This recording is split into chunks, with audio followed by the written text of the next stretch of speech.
binadamu hataki kukaa katika giza, anaona kwamba ni muhimu sana.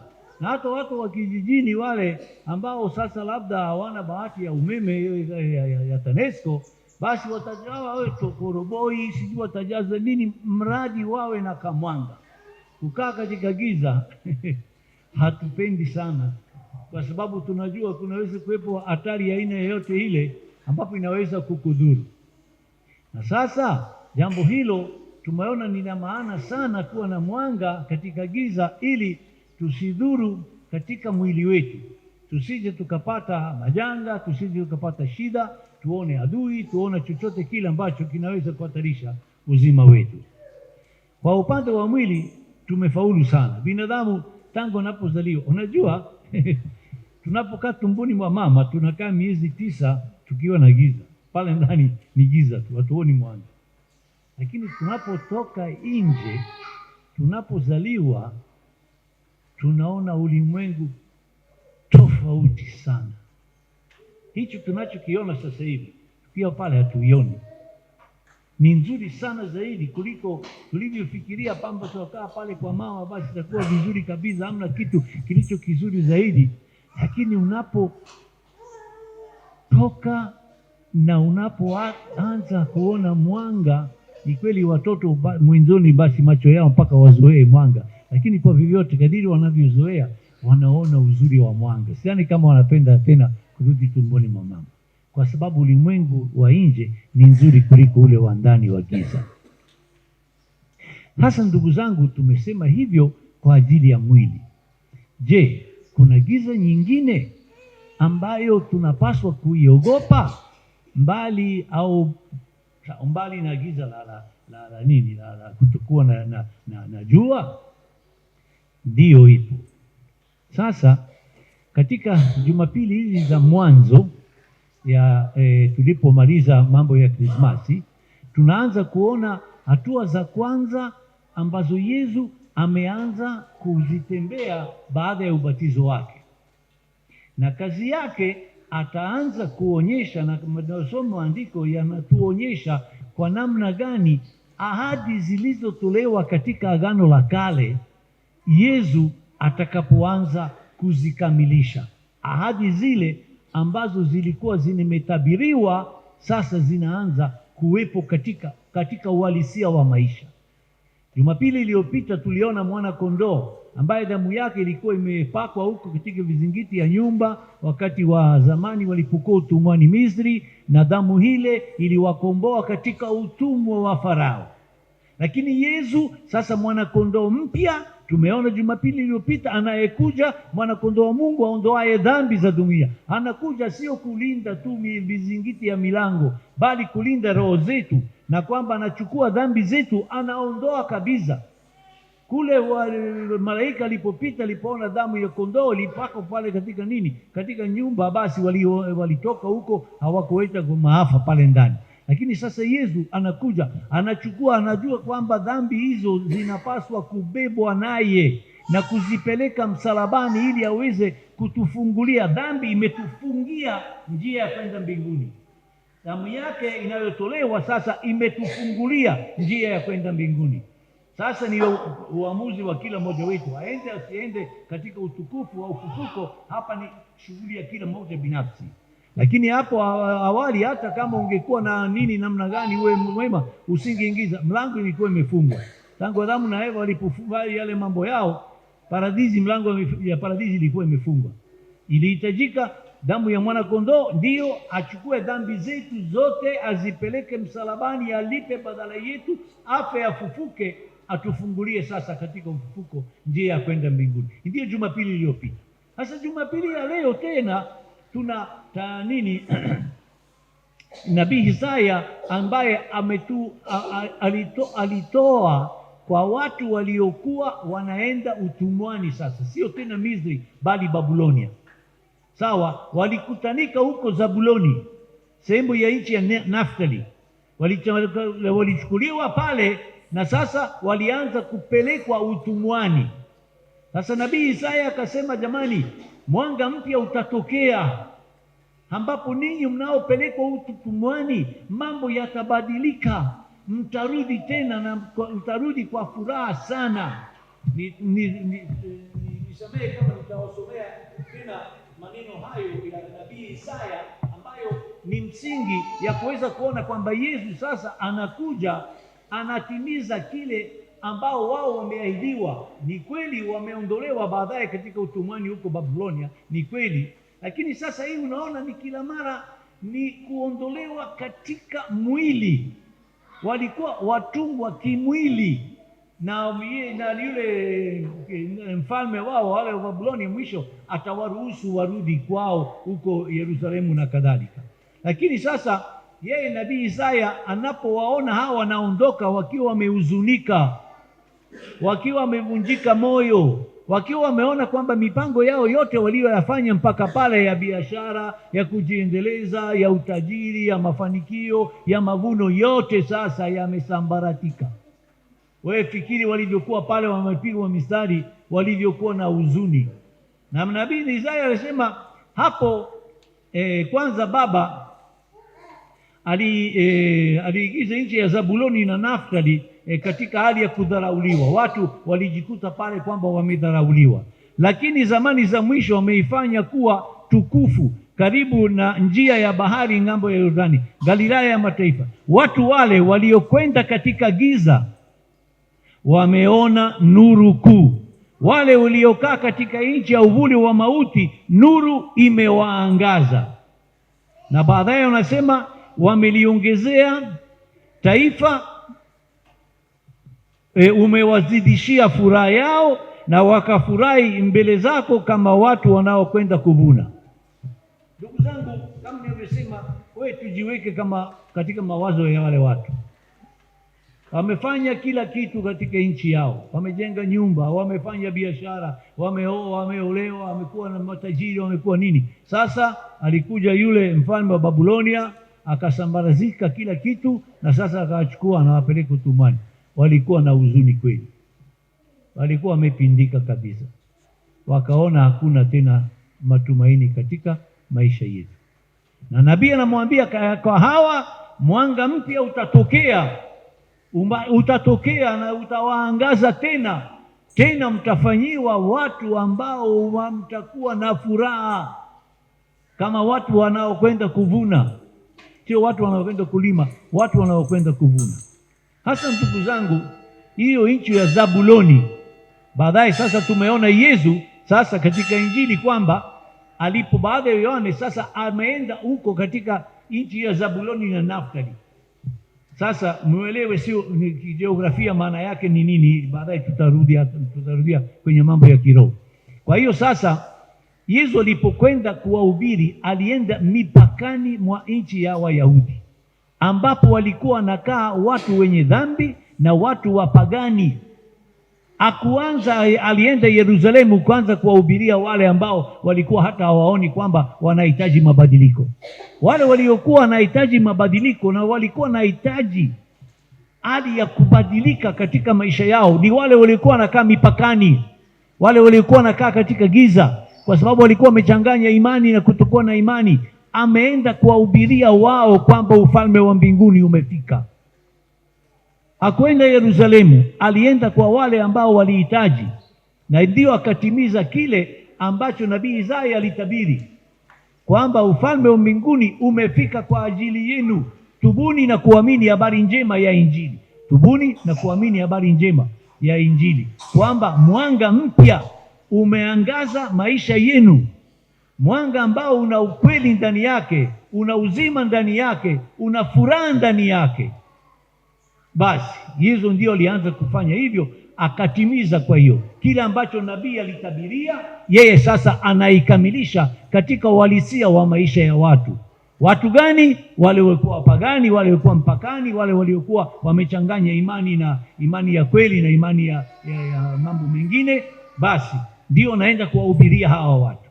Hasa ndugu zangu, na wauliza, mimi na wewe tunakaa Zabuloni gani? Unajua, maisha yetu mara nyingine tunayaishi kwa huzuni, tunayaishi kwa huzuni. Tuko kweli kama watu wa Zabuloni, tunaishi kwa sababu tunaamka asubuhi, kwa kuwa tujaugua kiasi tupeleka mautini, basi unaamka, hakuna furaha ndani yake. Hata usiku kulala vizuri, ulikuwa naota shida zako, shida za nyumbani, shida za kazini, shida za maisha, shida za namna gani. Tunakaa katika nchi ya giza, sio nje ya ndani. Nchi yetu ndani imekaa katika giza. Tuko watumwa, ndio. Watumwa wa nini? Pingu ambazo zimeweka mioyoni mwetu, mikononi mwetu, miguuni petu ni nini? Ni tamaa zetu, tamaa ya mwili. Hiyo ndio kabisa inatuyumbisha akili kabisa. Tamaa ya mwili, tamaa ya mali, tamaa ya utawala, tamaa ya sifa, tamaa mbalimbali ambazo zinakuwa kama miungu au lengo. Sisi hatusemi ni miungu, tunasema ni lengo katika maisha yetu. Tunapoweka mambo mengine hayo, tunakuwa watumwa. Unapojitahidi kama umejitahidi kutoka katika tamaa ya mwili, utajikuta kwamba ni ngumu sana kutoka. Hata kama utasema basi nitaweka kiwango tu, sitazidi na nini, lakini utajikuta unarudia pale pale ulipokuwa unatarajia kuondokana nayo. Tamaa ya mwili ndiyo inayoyumbisha hata maisha yetu ya ndoa na mambo mengine yote. Hii amri ya 6 inatuyumbisha kweli akili, kwa sababu ni mvuto wa silika yetu ambayo inataka kututawala, inataka kutawala roho zetu, ambapo ni kitu ambacho kinapaswa kutulinda mwili wetu. Sisi tunaitumia kwa ajili ya kutawala roho zetu, ili tunyamaze roho zetu. Tunafikiria nikifanya hivyo wote wanafanya hivyo, mbona ni kabila letu wanafanya hivi, ndio ni mazoea ya ndugu na jamii, mbona basi kila moja ana sababu zake. Lakini tunakutwa tukiwa tunatawaliwa. Tuko kweli watu wanaokaa katika giza. Tamaa hizo uziweke wewe katika maisha yako, ni tamaa ambazo zinaweka giza katika maisha yako, inayofanya tangu unapoamka asubuhi hadi unapokwenda kulala na hata usiku kucha, inakuyumbisha akili. Ndio ndugu zangu, na sisi hapa kwetu sisi, Yesu leo anakuja na anasema, sasa mimi nitawasha mwanga wa neno langu kwako. Sio ni kuondoe kwenye furaha, hapana, ni kuongezee furaha ya kweli, kama watu wanaokwenda kuvuna na wamepata mavuno makubwa. Tunapoweza kutawala kwa nguvu za Mungu tamaa hizo ambazo zinatuweka gizani, Yesu akishaweka mwanga wake wa ukweli, uzima na wa furaha, ndugu zangu, tunakuwa watu wapya. Tunataka kutoka utumwani, tunataka kutoka katika giza la Zabuloni.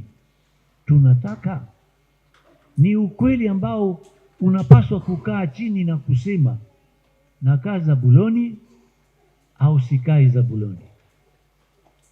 Kuna giza gani ndani ya mwanga, ndani ya maisha yangu, ambayo nataka Yesu aweke mwanga wake, mwanga wa ukweli, uzima. Hakuna kitu ambacho ni kitu kigumu sana kukipokea kuliko kifo katika maisha yetu. Hakuna. Kwa sababu kishaweka lengo katika maisha yako, unaanza tangu ukiwa kijana kuhangaika kufanya kazi na kutoa jasho. Unahangaika mpaka kutafuta ndoa, unahangaika mpaka kupata watoto, unapata wa kike badala wa kiume, au unapata wa kiume badala ya wa kike, au badala ya mchanganyiko. Unafanya biashara, mara inakwenda mara haiendi, baadaye unaanza kufaulu kidogo, inawezekana hata katika familia mambo yanaenda vizuri, unapata ugonjwa. Ukishapata ugonjwa sasa ndio giza tena, inakuja kifo. Umejiandaa maisha yako yote kwa ajili ya kukaa hapa vizuri, na kifo kinakuja kama rungu, kinakupiga kichwani, na yote hayo maangaiko yote, jasho lote, machozi yote yanapoweka hapo. Hakuna kitu ambacho kinatuyumbisha na kinayumbisha binadamu kuliko kifo, kwa sababu inabatilisha chochote kile chema au kibaya ulichokifanya. Sasa hizo anakuja anakuambia, mwanangu, unajua kuja hapa ulimwenguni ni kujiandaa, ni safari ya kujiandaa kwenda kuishi katika maisha ya uzima wa milele. Lazima uzaliwe kwa mara ya pili. Umezaliwa mara ya kwanza, umetoka tumboni mwa mama ukafikiri mambo ni mazuri, kumbe yalikuwa mazuri zaidi unapozaliwa. Na unapozaliwa, unapotarajia kufa, kuna mambo mazuri zaidi. Kama ulivyoona ni mazuri ulipozaliwa kutoka kwa mama, sasa kutakuwa na mambo mazuri zaidi baada ya maisha hayo. Na lazima tusiwe tunapata abortion. Lazima tuzaliwe vizuri katika uzima wa milele, wa utukufu wa milele. Maandalizi yote yasiwe ya kwamba sawa, pamoja na kwamba lazima tujitunze, lazima tuoe na kuolewe, lazima tufanye biashara, lazima tuwe na cheo, yote inategemea wito ambao Mungu amekupangia. Kila moja ana njia yake, sawa. Lakini lengo sio hilo. Lengo ni kupokea ufalme wa mbinguni katika maisha yako. Na ndio kinachopaswa kukufanya kuanzia hapa uweze kuanza kuonja furaha. Sisi hatutaweza kuonyesha habari njema kwa watu wanaotuzunguka kama hatutakuwa watu wenye furaha. Tusipokuwa na furaha, ina maana ya kwamba hatujapokea habari njema ya Yesu. Sio kwamba tutaondolewa kila mara matatizo yote, hapana. Ataweza hata kutuondolea, anaweza. Na kama inawezekana, kwa sababu ya mpango ulio nzuri kwa ajili yetu, yeye anafahamu. Atajua lini akuponye au upone kwa njia ya dawa, kwa njia ya madaktari au nini, yeye anajua. Hivyo kibiashara, hivyo kwa mambo mengine yote, anajua kilicho chema kwangu mimi. Mara nyingi sisi tunataka sio kitu kilicho chema, tunataka kitu ambacho si kizuri, lakini yeye anafahamu kilicho chema. Tuamini kwamba Mungu ananipenda, atanijalia kilicho chema, kiwe cha afya, kiwe cha biashara, kiwe cha kazi, kiwe cha ndoa, kiwe chochote kile. Anajua kilicho chema na anataka kunipatia, anataka. Sasa ndugu zangu, tufungue maisha yetu, tumfungulie yeye, kusema mimi niko wazi, nipokee ufalme wako wa mbinguni moyoni mwangu. Niweze kutoka leo hapa kanisani, lakini ninapokuja Jumapili, na kila ninapoweza kupokea mwili na damu yako, lazima kama kweli nimekupokea, nitoke na furaha, kwa sababu utaniwezesha wewe kubeba mzigo wangu. Wewe utabeba badala yangu mimi, pamoja na kwamba utakuwa haujaondolewa, lakini utanibeba mkononi, utanibebesha, unanivusha. Nakumbuka yule mfano ambao nimesema mara nyingi hapa kwa watoto, kwamba mtu akaona maisha yake kama kwenye sinema, akiwa naota, akiwa anatembea kando ya bahari, basi na naacha alama anapotembea. Basi baadaye sasa alipogeuka nyuma, akaangalia maisha yake huko nyuma, na akaona mara nyingine kuna unyayo ya watu wawili, mara nyingine kuna unyayo ya mtu mmoja. Alipokuwa anaangalia kama kuna unyayo ya aina mbili, akasema, hala, hizi ni wakati wa furaha. Kumbe nikiwa na furaha, wewe ulikuwa unatembea pamoja nami, ndio sababu naona nyayo zangu na nyayo zako. Bado hapa katika nyakati za ugumu wa maisha yangu kuna unyayo mmoja tu, kumbe umeniacha. Ulikuwa pamoja nami wakati wa furaha, naona nyayo kwako na ya kwangu. Sasa wakati wa ugumu, mbona naona unyayo wa mtu mmoja tu, kumbe umeniacha. Akamwambia, angalia vizuri unyayo mwanangu, mimi nilikuwa nakubeba, hizi ni nyayo zangu, wewe usingeweza kutembea. Nimekubeba mimi, nimekuvusha. Hizi alama ni mbili, kwa sababu mimi nilijua kwamba usingeweza kubeba ugumu wa maisha, kwa hiyo nimekubeba. alama hizo ni mbili, na baadaye mambo yalipoisha, nimekuweka tena chini na nyayo zangu na kwako zikaonekana. Ndugu zangu, ndiyo furaha ambayo leo inapaswa kuingia moyoni mwangu. Yesu anataka kuwasha tumaini hilo la kweli, la kiuhalisia. Hatutabiriwi tu, ndivyo itakavyokuwa. Sasa imetokea. Sasa watu ambao wako katika uvuli wa mauti wanaweza kuona mwanga mpya ya njia, ukweli na uzima. Utaona kwa sababu ni Kristo, ni neno lake, ni mwili na damu yake, ni sakramenti zake, ndizo zinazokufanya uweze kuishi kwa furaha maisha yako yote. Ndio kwa sababu kila hatua ya maisha yetu kuna sakramenti moja. Unapobatizwa, unapozaliwa, baadaye kipaimara na ndoa na komunio ya kwanza na kitubio, kwa sababu tunajua kwamba tunaweza kukosa na Mungu anatusamea na tuwezesha tena. Baadaye sasa kuna uzima, utakuwa na ndoa au padri, baadaye unaanza kuugua, kuna mpako wa wagonjwa. Katika kila hatua Yesu ameweka sakramenti zake atuwezeshe. Sasa labda wenda atutumii kuungama, wala usiseme kuweza kufunga ndoa ya Kikristo, si ngumu sana. Baadaye sasa ndio huko mpaka wa wagonjwa, tunaenda kwa watu wengine tukiwa wagonjwa, hatuendi kwa Kristo. Ndugu zangu, Yesu ametupatia sasa uwezo wa kuonja kweli nguvu zake katika kila kitu ambacho kinaweza kuweka uvuli wa mauti katika maisha yako. Ukimwamini, ukimfungulia njia, atakuangazia. Utakuwa na lengo la furaha katika ulimwengu huu na katika ulimwengu ujao. Hutakuwa umeishi hapa bure.